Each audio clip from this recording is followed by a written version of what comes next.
Hai, selamat pagi teman-teman BHR Talks. Ketemu kembali dengan sesi BHR Talks pada pagi hari ini. Dan pagi hari ini seperti biasa saya akan ngajak ngobrol sahabat dan pasti inspirator buat kita semua gitu ya. Orang-orang yang luar biasa, dan tamu hari ini tetap akan luar biasa gitu ya. Karena beliau ini adalah pernah dinobatkan menjadi leader termuda, pimpinan agensi termuda di perusahaan asuransi tempatnya bekerja. Bukan bekerja ya, tempatnya bekerja sama gitu ya, termuda, dan semoga tetap bisa mempertahankan kemudaannya tadi, termudaannya tadi gitu ya. Kemudian juga financial consultant yang bersertifikasi karena memiliki gelar CFP. Kebetulan saya dan pembicara kali hari ini, inspirator hari ini, satu kelas, satu angkatan gitu ya, ujian bareng, susah-susah bareng. Sekaligus juga kalau saya lihat postingannya di Instagram itu saya sebut yang bersangkutan sebagai mindset fixer, orang yang benerin mindset yang rada belok-belok gitu ya, dan pasti juga leader di keluarga. Beliau adalah suami dari satu orang istri dan 2 orang anak perempuan yang lucu-lucu gitu ya. Kebetulan sama kayak saya. Sama gitu, Pak. Sama ya gitu. Oke. Selamat pagi, terima kasih Bro Christopher Rujito sudah mau hadir di PHR Talks pada pagi hari ini. Sama-sama. Sekali bisa ngobrol nih.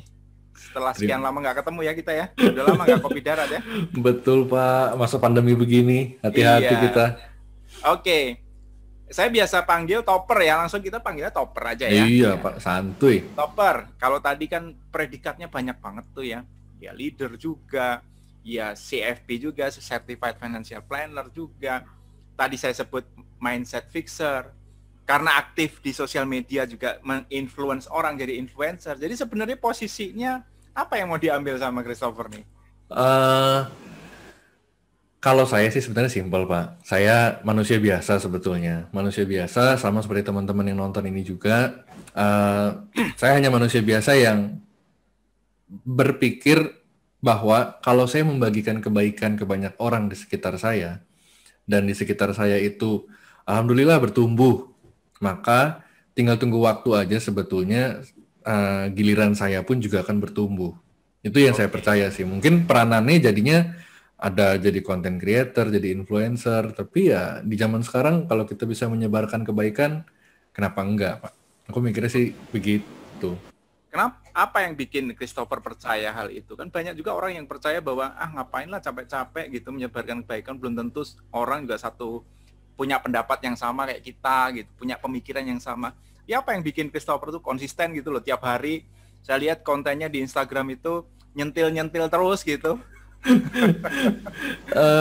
Apa ya, Pak? Saya nggak dipungkiri, saya nggak memungkiri juga bahwa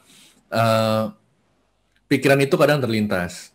Ngapain nih capek-capek begini ya? Dapat imbalan langsung juga enggak, dapat duit juga enggak gitu. Iya, monetisasi belum. Monetisasi juga belum. Saya somehow percaya seperti ini, Pak. Uang itu kan, kalau kita ngomongin material ya, Pak, uang itu kan nggak mungkin tiba-tiba datang ke rekening bank kita tanpa ada sebab. Oke. Pasti ada sebabnya gitu. Akibatnya rekening kita bertambah isinya. Nah, berarti yang harus kita pikirkan, yang saya pikirkan selama ini adalah saya harus meningkatkan probabilitas sebabnya itu. Oke. Yes. Nah, dengan saya berinteraksi, ya mungkin katakanlah kalau di sosial media tentu jenis interaksinya berbeda dengan tatap muka langsung. Tetapi bukan berarti interaksi sosial media tidak bisa menyebabkan naiknya probabilitas sebab-sebab tadi.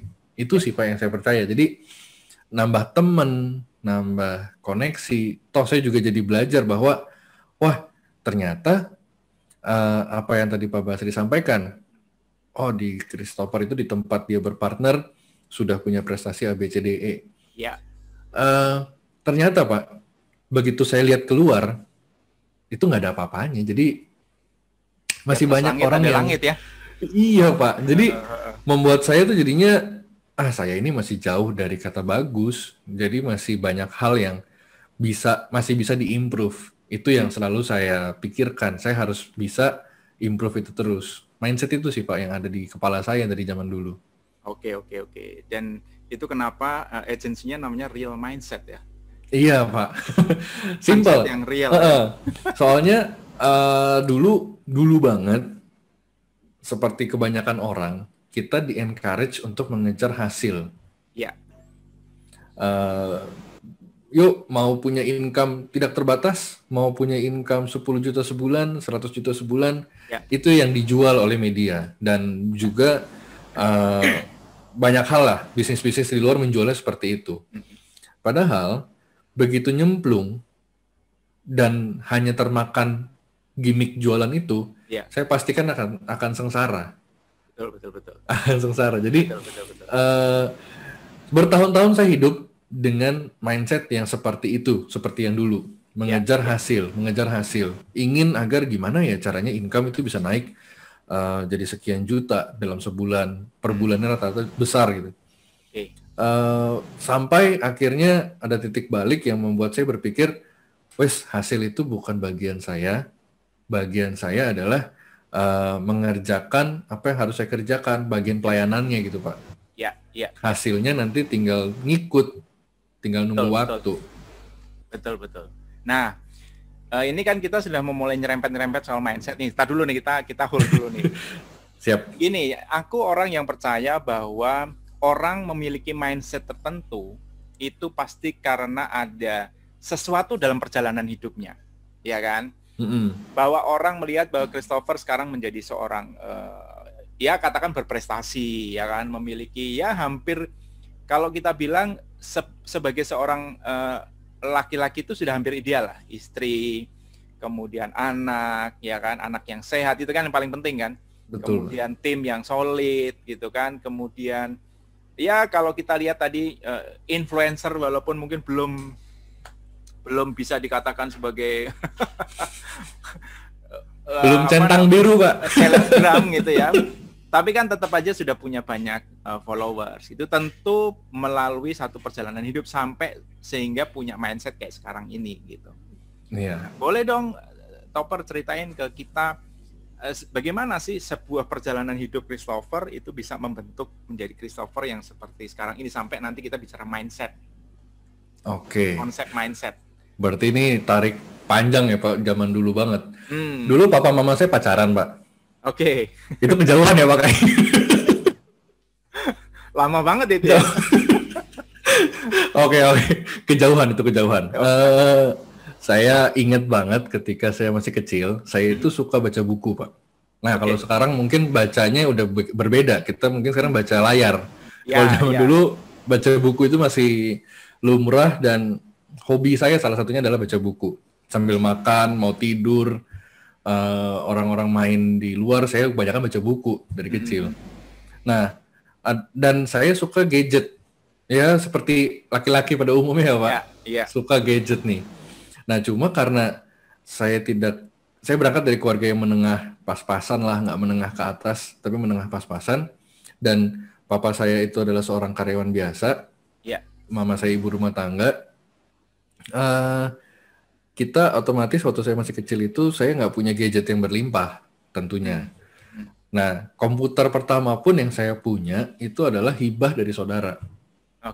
Kalau sekarang itu ada prosesor sampai i9 dan semacamnya. Zaman dulu saya masih ingat banget Pentium pertama kali itu adalah Intel 486 zaman dulu. PC80. Iya betul Pak. Nah dan yang saya utak-atik pertama kali banget itu adalah proses PC dari saudara juga. Setelah yang tadi prosesor 486, PC berikutnya yang saya utak-atik adalah dengan prosesor MMX, Pentium MMX. Saya ingat banget speednya itu cuma 233 MHz. Zaman dulu. Sekarang handphone aja udah berapa giga kan speednya. Iya, benar. Nah, karena saya hobi gadget, tetapi zaman itu gadget juga nggak sebanyak sekarang, otomatis opsi ngutak-ngatiknya pun juga nggak sebanyak sekarang. Nah, sumber untuk bisa ngutak-ngatik zaman dulu tentu bukanlah internet, melainkan dari media cetak. Satu media yang sekarang sudah tidak ada, tapi dulu sering saya baca, itu adalah koran namanya PC Plus. Saya ingat banget harganya itu, dulu harganya itu 3.500 terbit setiap Kamis, ingat saya. Ya, ya. Nah, dan kalau saya mau beli koran itu seharga 3.500 dengan uang jajan saya waktu itu cuma 600 atau 1.000 gitu sehari, otomatis saya nggak bisa minta. Kenapa? Karena uang jajan saya pas-pasan dan papa saya itu kerja di bidang keuangan yang juga perhitungannya ketat. Jadi perhitungannya itu ketat, tidak jago investasi, tetapi jago mengatur money managementnya, cash flow-nya. Oke. Memang tidak kenal investasi zaman dulu. Ya, ya. Ya sekarang juga banyak ya Pak yang nggak kenal investasi. Ya, betul. Nah, saya ingat banget behavior papa saya ketika saya minta, saya respon di kepala saya, wah nggak enak nih kalau minta duit mulu.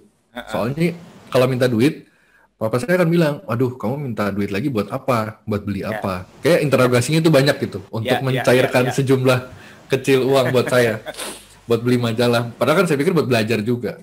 Iya, iya. Nah, hal-hal kecil yang saya alamin berkali-kali waktu masih kecil itu, membuat saya berpikir bahwa saya harus bisa menyisihkan uang sendiri. Pertama-tama menyisihkan dulu deh.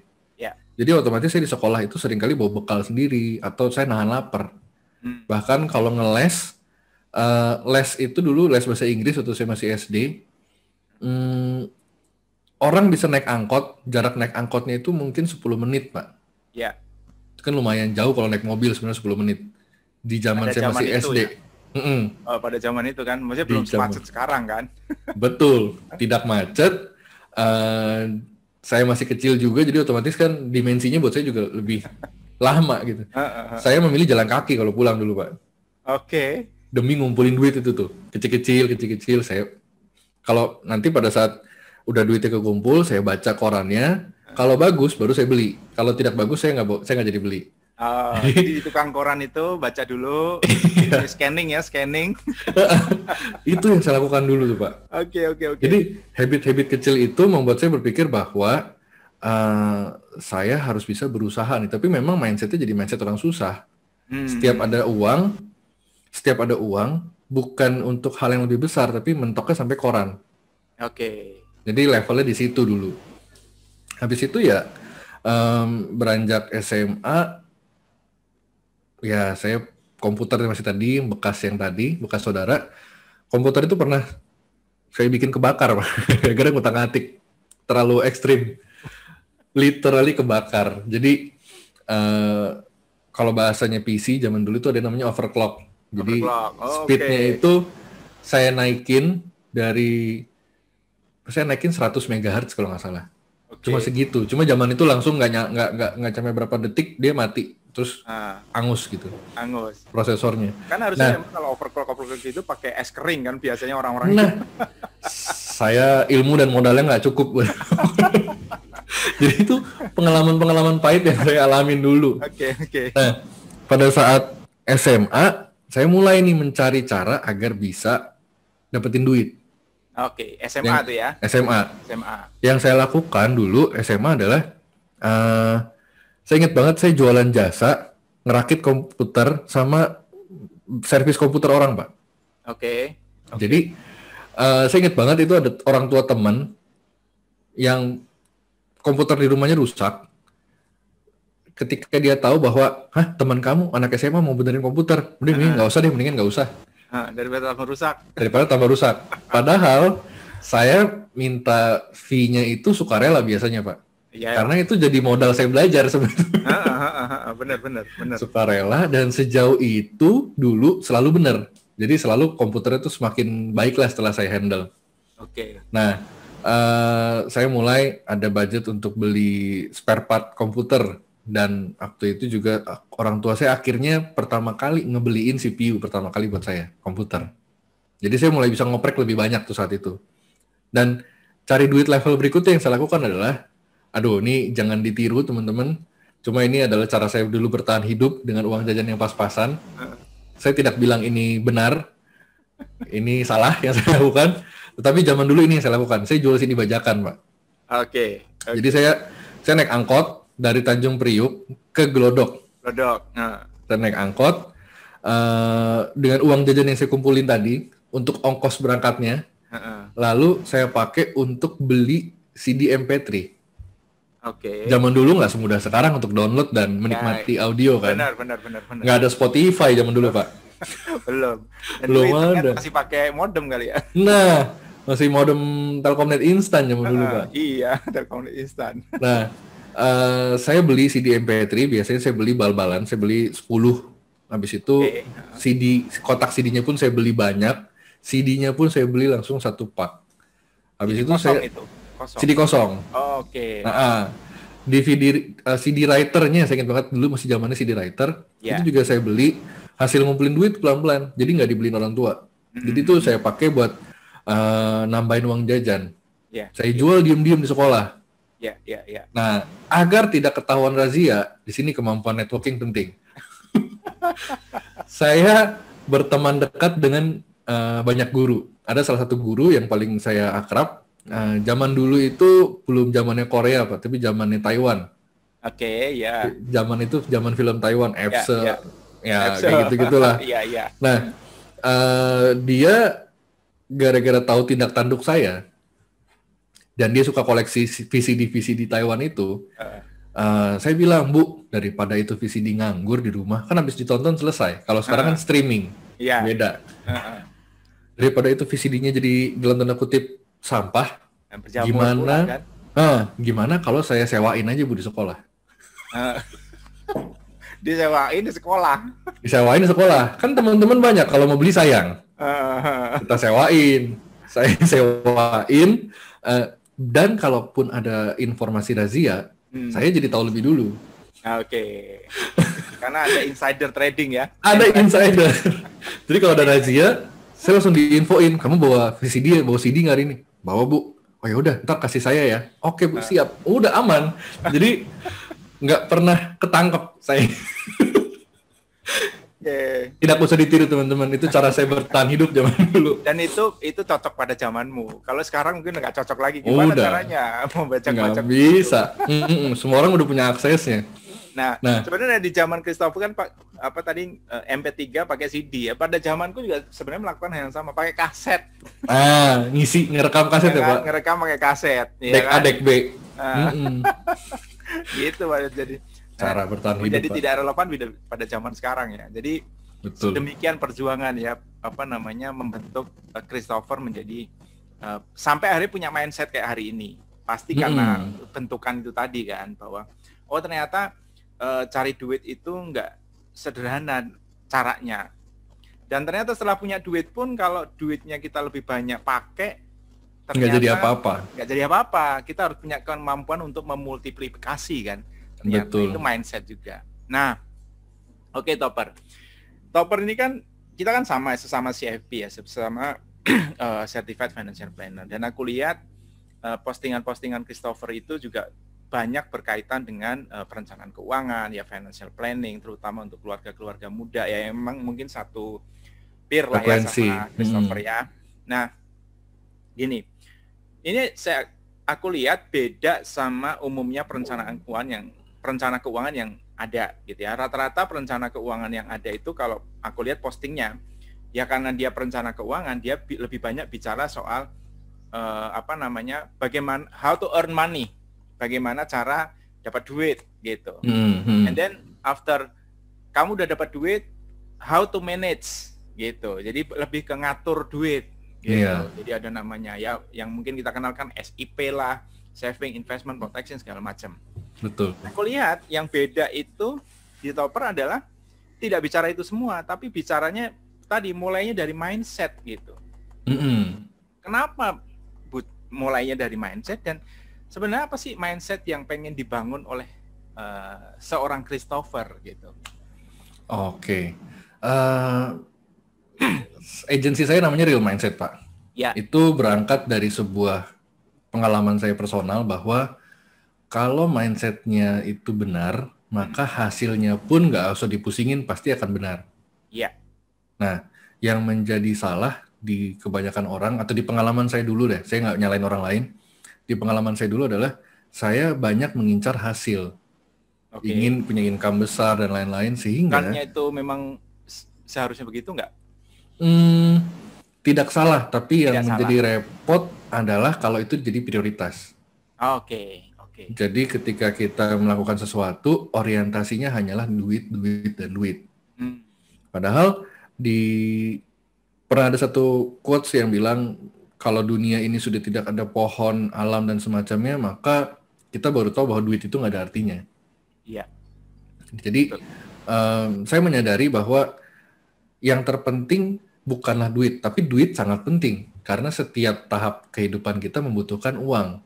Ya. Bahkan jadi duit itu penting, tapi bukan yang terpenting. Bukan. Ya. Yang menjadi terpenting sebetulnya adalah tujuan hidup kita. Kita mau kemana? Karena itu yang akan mengendalikan perilaku kita dalam berhubungan dengan orang lain dan juga berhubungan dengan uang. Oke. Nah, kenapa saya suka ngomongin mindset, Pak? Karena ngomongin perencanaan keuangan sedetil apapun, tapi kalau mindset orang ini belum mau, maka akan sia-sia. Oke, maksudnya gimana tuh kalau udah detail nih, planningnya udah matang lah, ikut sertifikasi, ikut segala macam podcast apa segala macam, tapi kalau mindsetnya belum mau, tadi maksudnya gimana? Ada istilah kayak gini, Pak. Kalau kita ada istilah namanya education junkie. Jadi dia itu suka ikut seminar, workshop, belajar, mentoring ke banyak orang, suka, tetapi actionnya nggak ada. Nah, yang mendrive action kita nih sebenarnya apa sih, Pak? Pikiran kita juga kan? Kita mau olahraga, kita mau bangun pagi, kita mau begadang, itu semua kan diputuskan pertama kali sebelum jadi kenyataan, di pikiran kita dulu diputuskan ya. Nah, sebelum kita membicarakan tentang investasi dan semacamnya, ya di kepala orang ini harus ada pikiran bahwa dia memutuskan atau ingin berinvestasi.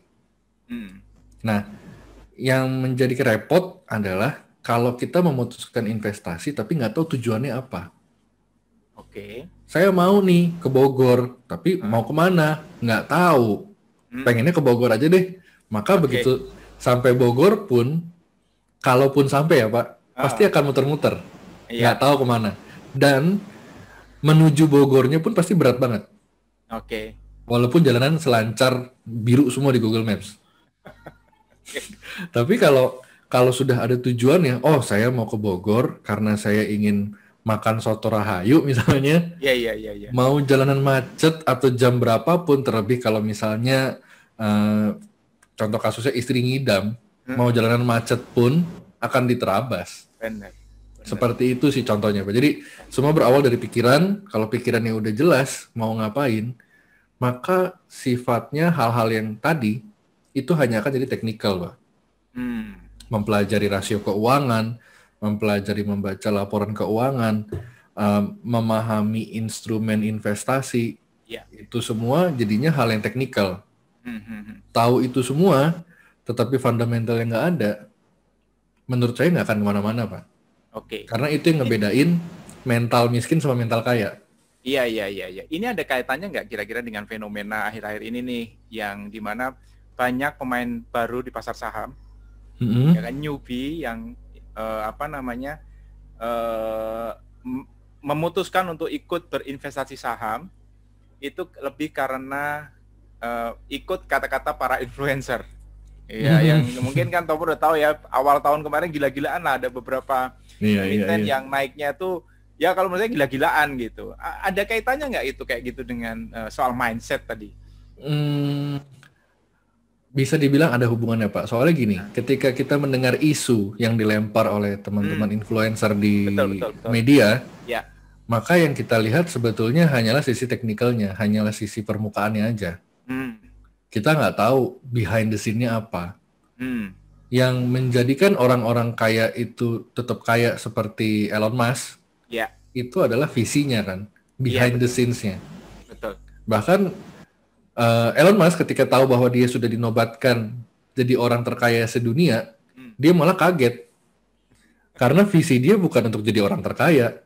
Visi dia membangun di Mars. Memutuskan pindah rumah hanya untuk menghemat pajak. Iya.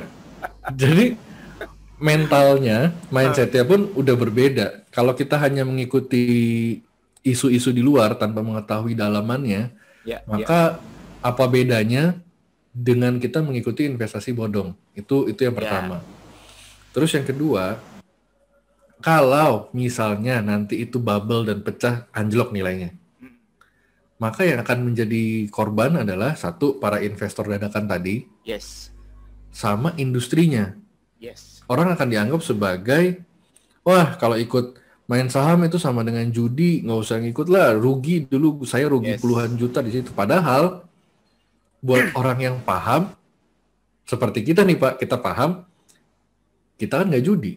Kita tahu apa yang kita beli, kasar kata seperti itu. Dan jadi tadi kita tahu tujuan kita apa sebenarnya kan?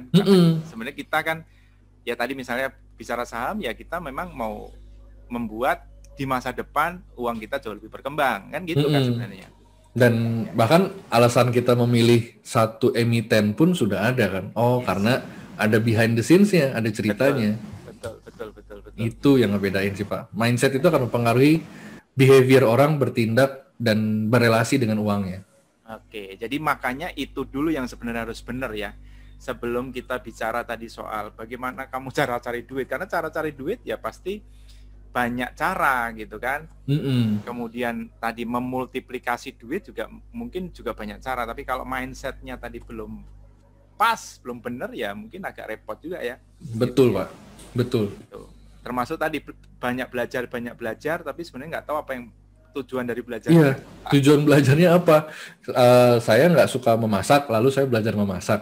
Mungkin untuk survival saya suatu hari, kalau saya lagi tinggal sendiri mungkin. Tapi tujuannya kan bukan itu. Jadi otomatis kalaupun belajar, takutnya jadi sia-sia. Walaupun belajar nggak ada yang sia-sia ya Pak. Cuma daya ungkitnya, akibat ilmu tersebut kita punya, tidak sebesar daya ungkit kalau ilmunya memang kita incar. Iya. Nah, tadi menarik tuh Topper bilang ada yang sempat disebut tadi setelah mindset itu ada mental kaya, mental miskin gitu.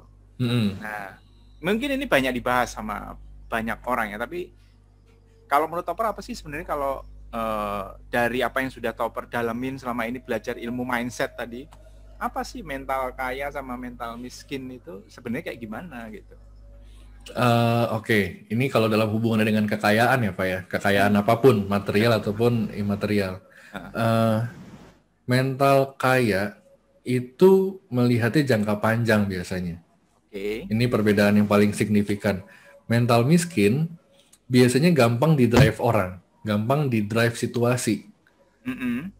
Masa katanya Pak Basri, kamu anak muda yang berprestasi dan duitnya banyak. Masa jam tangannya cuma itu, misalnya. Oke. Kalau saya punya mental miskin, maka saya akan menganggap diri saya ditentukan oleh omongan orang. Itu yang umumnya terjadi, Pak. Oke. Balik lagi tadi ya. Hidup kita ditentukan oleh influencer tadi ya. Ditentukan oleh iklan. Apalagi kan sekarang iklan itu bukan cuma sekedar hadir di billboard atau di TV. Yes. Tetapi iklan itu hadir di tangan kita, Pak. Benar. Ya kan? Benar. Kita lagi mau baca buku, misalkan lagi mau baca e-book, iklan nongol. Iya. Iklan nongol, dan itu iklannya juga bermacam-macam, dari yang ajakannya paling halus sampai yang ajakannya terang-terangan gitu. Benar. Tapi semuanya bertujuan agar orang-orang yang punya mental miskin tergoda untuk melakukan pemindahan uangnya. Iya. Ke bentuk lain. Entah itu dalam bentuk pay letter, entah itu diskon, entah itu cicilan 0% dan semacamnya. Jadi definisinya memandang uang itu udah berbeda. Nah itu yang kasihan Pak, kalau orang mentalnya masih di posisi yang mental miskin, itu akan seperti saya dulu, mikirnya nggak bisa jangka panjang. Ketika ada duit dikit, inginnya langsung mengapresiasi diri. Ketika berhasil ngumpulin duit, yang saya pakai dulu, saya pernah jualan jasa. Jadi jualan jasa saya banyak Pak. Saya pernah jualan jasa translate Inggris Indonesia kalau saya nggak salah. Inggris Uh, Indonesia. Saya ingat banget itu total halamannya sekitar 300 halaman. Saya kerjakan sambil skripsi Oke. untuk bisa dibayar waktu itu 3 juta. Oke. Waktu Itu itu zaman belum ada Google Translate pasti. belum. Dulu tuh translator desktop itu namanya Linguist kalau saya nggak salah ingat. Oke. Itu yang dulu sempat saya pakai. Begitu saya dapat duit 3 juta, yang saya lakukan dulu adalah beli Nokia, beli handphone, Pak. Jadi waktu itu karena merasa diri itu miskin, dikit-dikit rasanya butuh apresiasi. Nah, apresiasinya jadinya begitu dapat, wah ada handphone baru nih, canggih. Dan kalau pikirannya udah ke sana, Pak, alasan akan selalu ada. Betul, betul. Pembenarannya ya. Betul. Dan zaman sekarang alasan itu dibuat oleh algoritma kan? Yes. Alasan itu dibuat oleh algoritma. Handphone lama udah makin lemot nih. Kalau handphone lama udah nggak sekeren yang sekarang nih, nggak up to date. Begitu kita sekali ngeklik lihat iklan handphone, nanti muncul terus nongol semua. Betul, Pak. Betul. Jadi paling simpel di Instagram loh, Pak.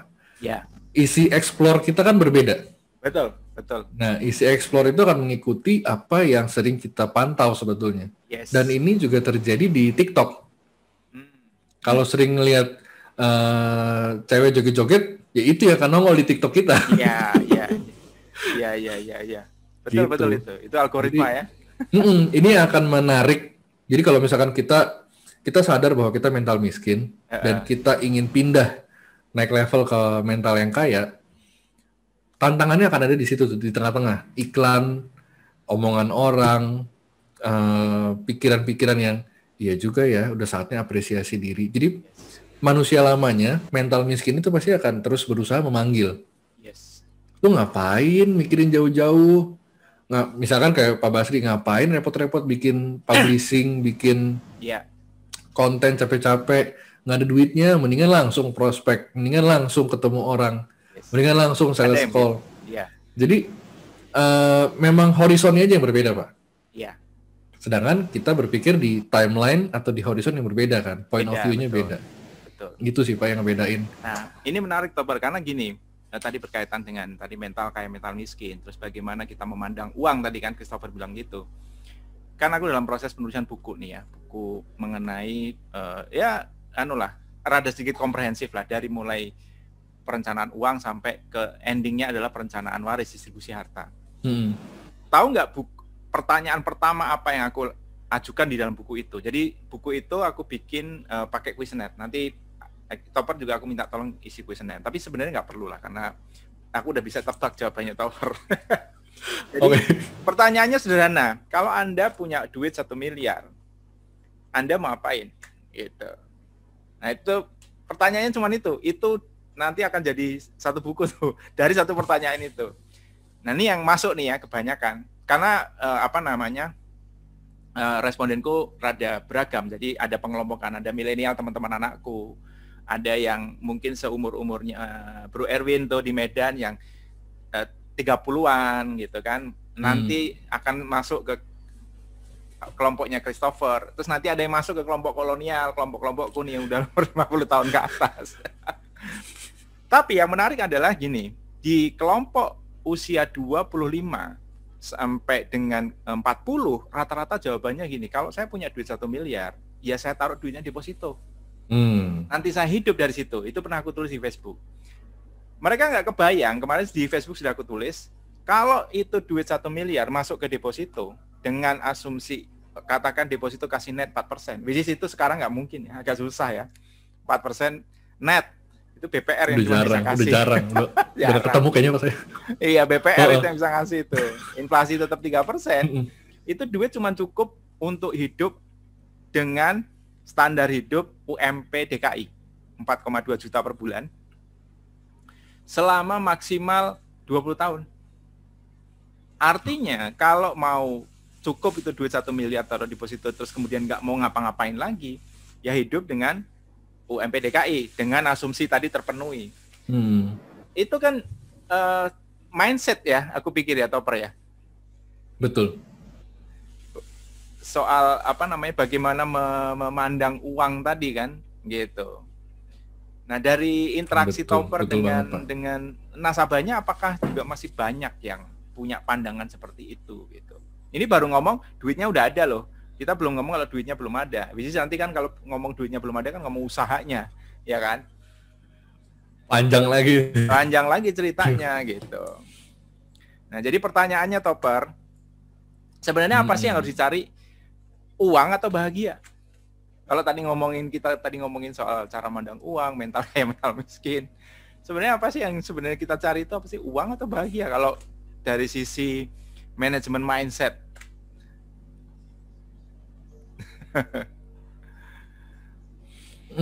Saya mengatakannya dengan tidak mudah karena memang melakukannya tidak mudah, Pak. Pasti, betul. Sebenarnya saya percaya yang harus dicari itu adalah kebahagiaannya dulu. Oke. Memang prakteknya tidak mudah. Ya. Karena billing tagihan tidak. Jadi kebahagiaan harus diutamakan. Oke. Kebahagiaan harus diutamakan. Karena kalau bahagia kita bahagia, sederhana katanya. Betul, Pak. Tapi pada dasarnya sederhana itu mau makan padang kan? Betul. Bahagia sederhana makan padang dan mahal lagi, Pak. Mahal lagi tidak kan, murah-murah amat gitu. Benar.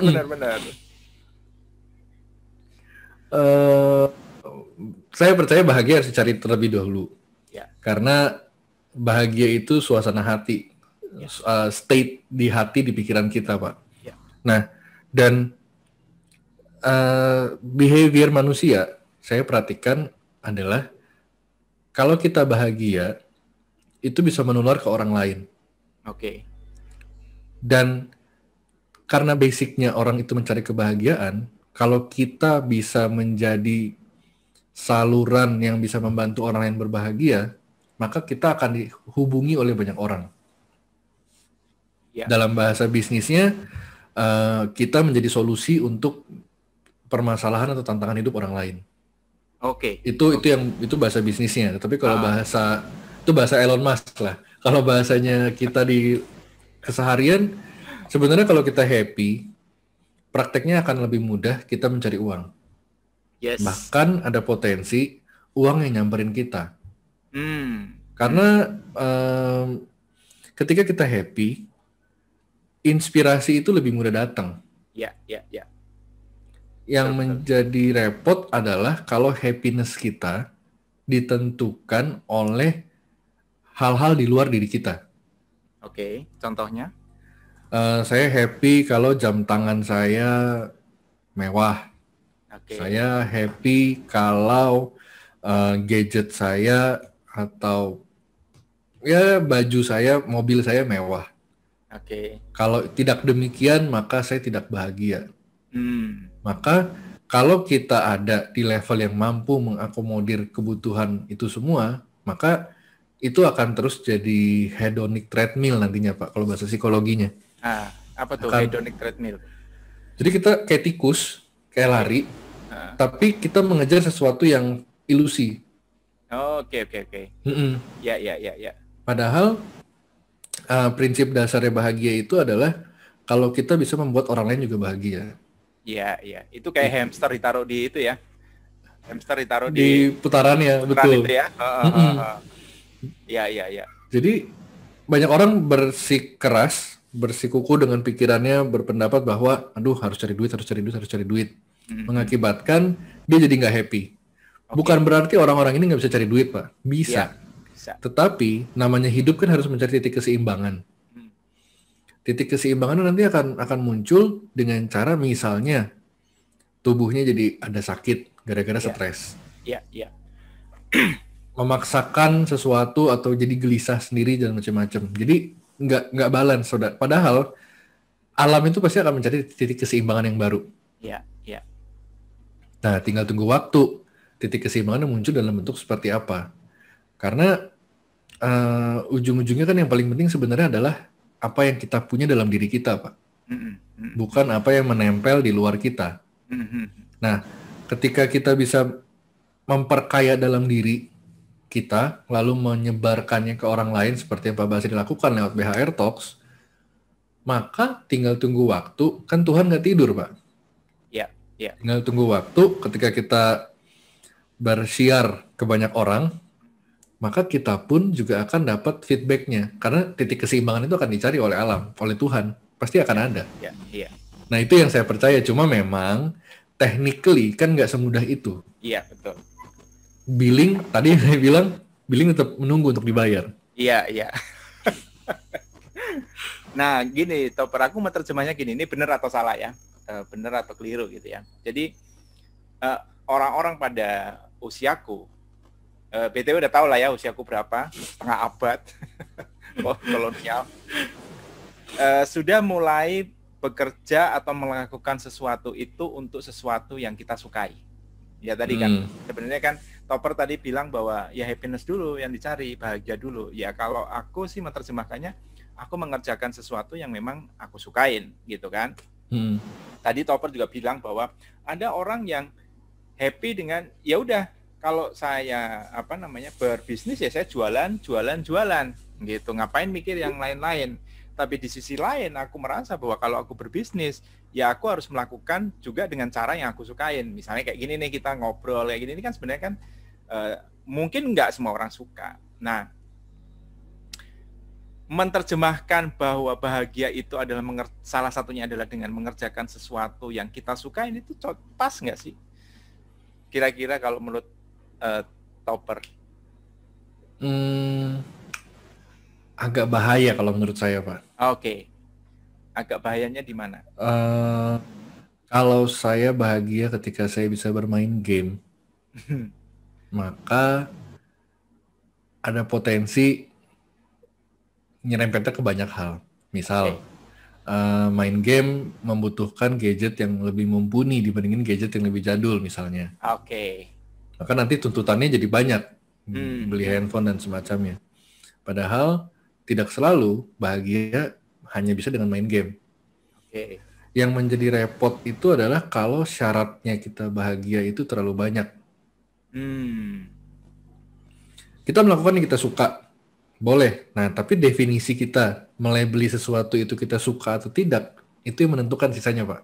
Oke. Berarti tetap harus ada batasan ya? Betul. Pak Basri suka bersepeda. Tentu dengan zaman sekarang, orang bersepeda berkerumun, mungkin nggak bijak-bijak amat kalau dibandingin dulu. Tapi Pak Basri suka bersepeda. Yang Pak Basri lakukan apa? Touring, pakai TV. Jadi, tetap bisa tersalurkan, tapi tidak harus mengganggu atau merepotkan pihak-pihak lain. Iya. Jadi, fleksibilitas sukanya itu harus bisa di-adjust, disesuaikan dengan bijak, menurut saya seperti itu, Pak. Ya tadi balik lagi, kita harus punya limitasi ya. Jadi jangan karena kita suka kita habis-habisan di situ dengan mengabaikan aspek lain tadi yang tadi tujuan, ya kan? Betul. Jadi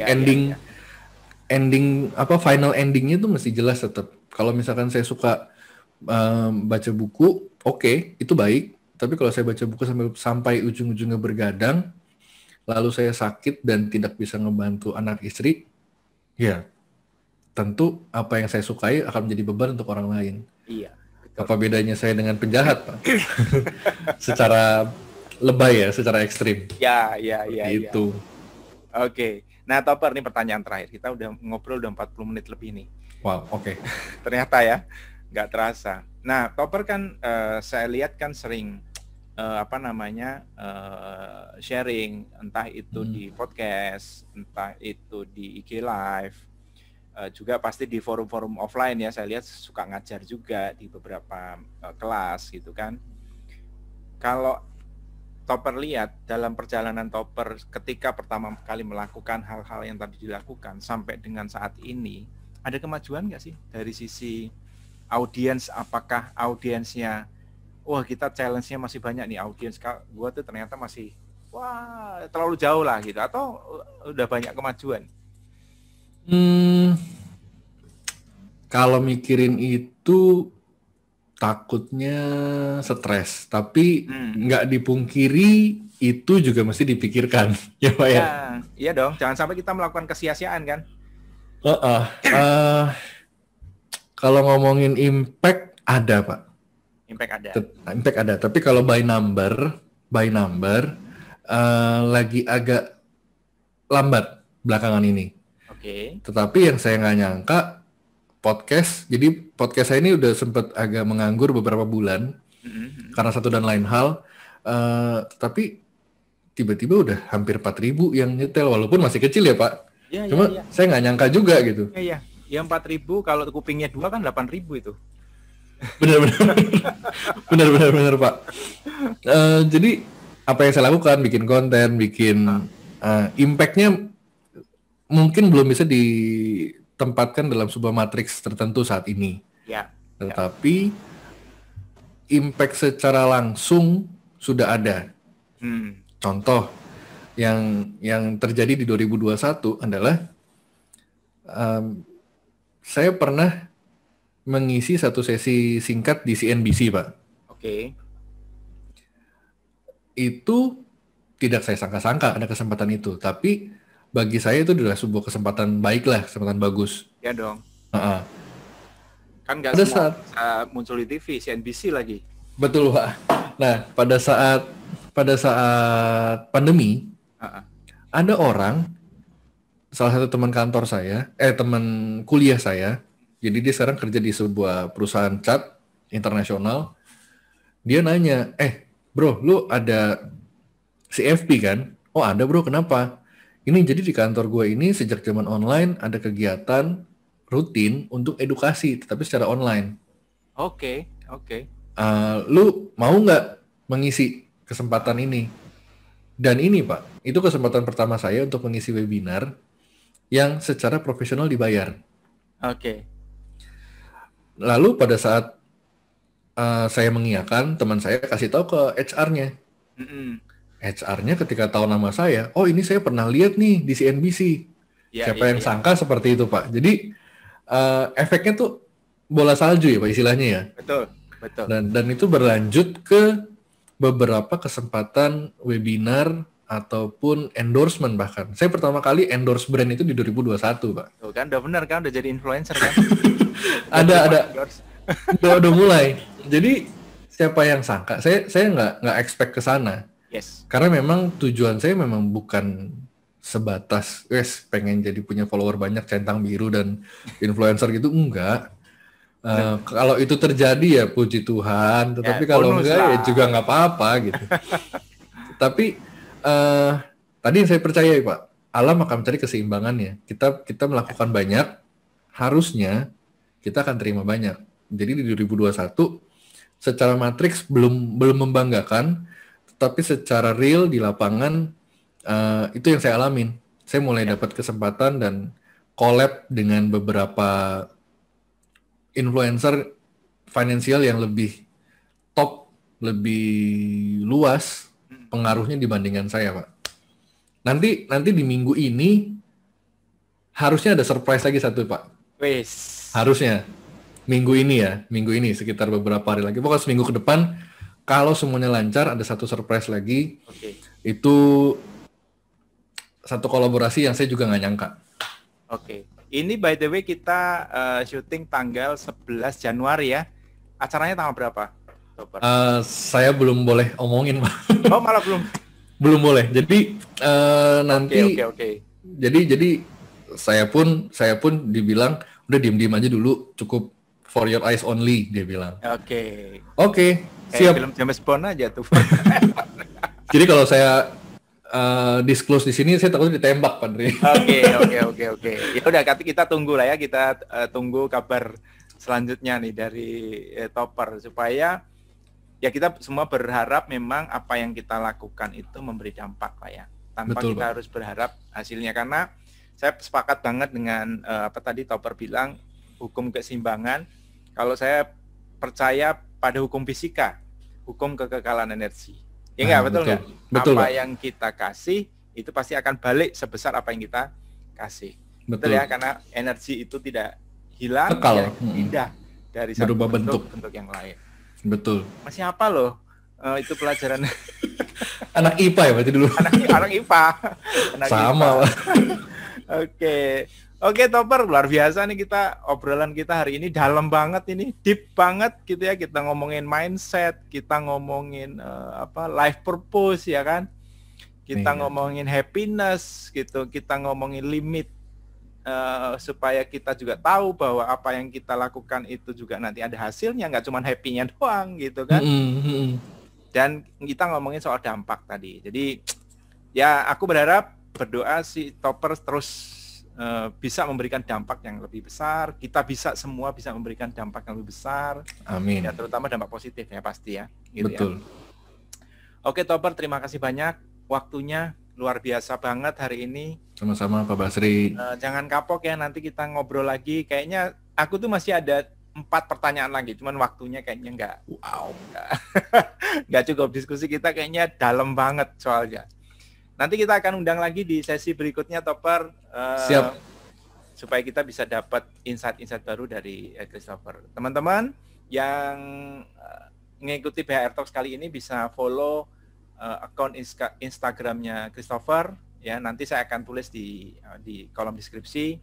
Dan di layar juga nanti saya akan follow untuk dapatkan insight-insight baru mengenai mindset yang positif mengenai pengelolaan uang. Oke teman-teman BHR Talks, terima kasih Topper, sampai ketemu lagi di sesi berikutnya dengan inspirator yang luar biasa. Sehat-sehat selalu teman-teman semua, Pak Basri juga. Sama-sama. Sip. Sampai jumpa lagi, salam sukses untuk kita semua. Thank you Pak, thank you teman-teman.